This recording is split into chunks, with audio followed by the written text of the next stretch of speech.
peace in the world, we must begin with our children. And it really brought home to me again that we have to start on our own turf, and everybody can do it. Tell me about it. Who? Latasha. Who? Latasha. How old was Latasha? She was 8 years old. What happened? One night her and her mom went to the store to go buy some food, and she had to stay in the car. Some man had black gloves on, killed her in the car. Her mom was screaming. She was crying. You mean they just drove by and shot her? Cause she was in there alone in the dark in the car, and she asked her mom, can she go with her? But she couldn't. But did they shoot her? Is that how they killed her? No. What did they do? They stabbed her in the back. Dear. Oh dear.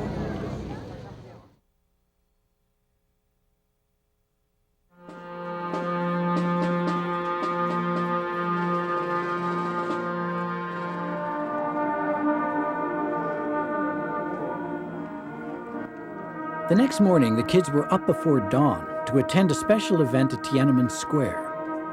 The flag-raising ceremony, which happens daily, had special significance on this day because it was the 50th anniversary of the People's Liberation Army, and the military was very much in evidence. I was happy to be there.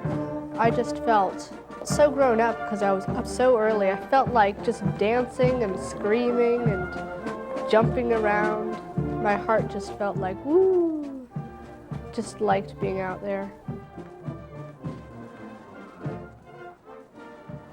Walking back to the bus when a Chinese girl started to talk to Rosa and I, and the adult of the group didn't want them to be on camera. The soldiers were not wanting any of the Chinese people to really be on film or anything. It was kind of frightening with all the soldiers around because I was scared if I said like one thing or did one thing wrong that I would get in trouble.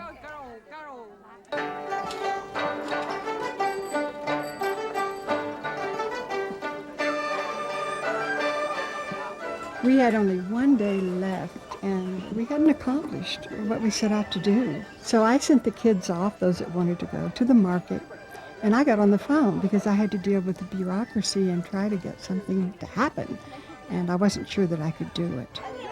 Okay.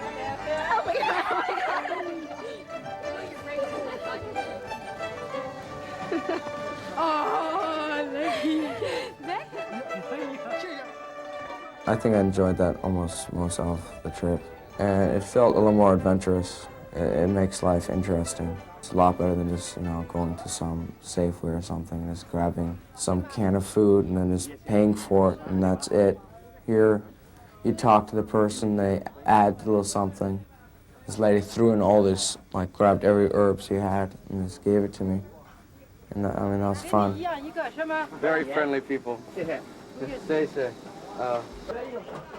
In a way, it was fun traveling with my brother. I like being able to have somebody that's next to me and say, remember when this and this happened, and I like being able to share memories.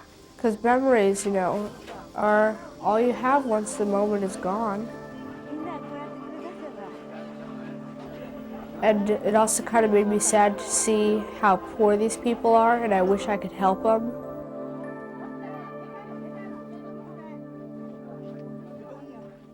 And you don't want to destroy your own world by fighting with a different country, because it could be you, your children, your family, and anybody else you love.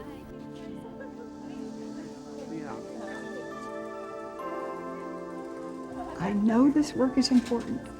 I know that the children are very important, and I think that if we band together, we can change our history of war. We don't have to say we're always going to have war. We can work so that we don't always have to have war. It's one person. We're all a bunch of ones. And if we have a bunch of ones all over the world uniting, for a goal. And we've done it with other things. We can do it with war. We can stop it. And we can save the future, because I think it's more precarious than ever now. Yeah, Ali is sick. She's got a high fever. I've got to go see about her right now. That evening, things took a turn for the worse. At the end of a day in which she had still not succeeded in getting permission to unfurl the banner, Pat went to dinner only to find one of the Peace Kids was ill. I was very, very concerned about Ali when I got to the clinic. She was sick. She was really sick. She was flushed. I went into the room with her, and I held her hands, and I touched her forehead. I got cold cloths for her forehead. And as I was looking at this little child, I thought, that's why we're here, for children. And we're going to unfurl the banner of hope tomorrow on the Great Wall of China, if Ali is okay. By the following morning, Ali was better, so the Peace Kids set off for the Great Wall. With them were 20 Chinese children that a teacher in Beijing arranged to come along. It was really important, I think, to have the Chinese children along on the bus as we went to the Great Wall. I wanted our children to have that interaction, but I also wanted it to be like a casual outing to the Great Wall. I was very anxious, and I was thinking, how are we going to do this? How can we do this? Because the Chinese were saying, you can't do it. We can't permit it. We won't allow you to do it. The construction of the Great Wall took the efforts of millions of people at that time. Everyone was doubting it a lot, that we wouldn't even be able to go to the Great Wall for sure and all this stuff. It was something I was sort of looking forward to, but wasn't sure if it was going to happen. I was aware that it was kind of hard to get the banner up there. I saw that the All China Women Federation people, they were kind of panicked. They were worried that maybe somebody would come there, maybe some policeman would come and think maybe it's a riots or something. They might have thought it would degrade China or insult somebody or say something against the politics there.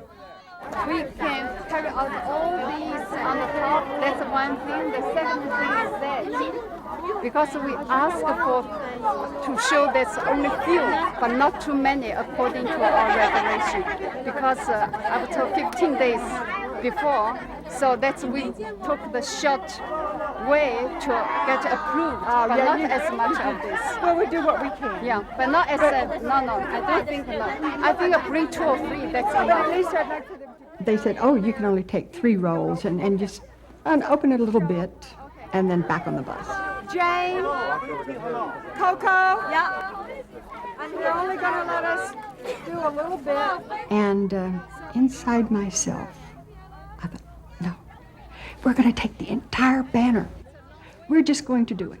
You have to seize the moment. And that was the moment, and we seized it. I want the adults to trade off with the children. I want you to oversee the children. We don't want them to get overheated and tired. But let's go. We don't have much time. Line up one at a time. We are so lucky. And I just kept saying, yes, more. You take this. And I was acting like I didn't know what my Chinese hosts were saying when they said, no. Because I felt it was important that we respect the children who had died in war and unfurl that banner on the Great Wall. I'll say, how you doing, Becca? You know, take a rest if you need to, because it's good. We're not there yet.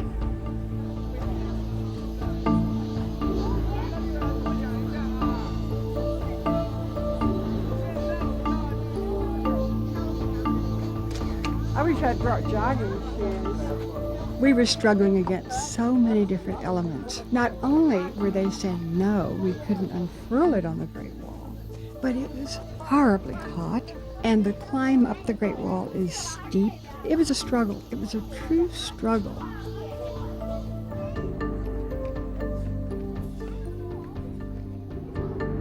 I was very anxious about it because I wanted it done, and it was so hot, and those kids are walking the steps, and I go up to the top waiting for them, and they didn't come, and I thought, oh, has someone stopped the children? Have they stopped the banner?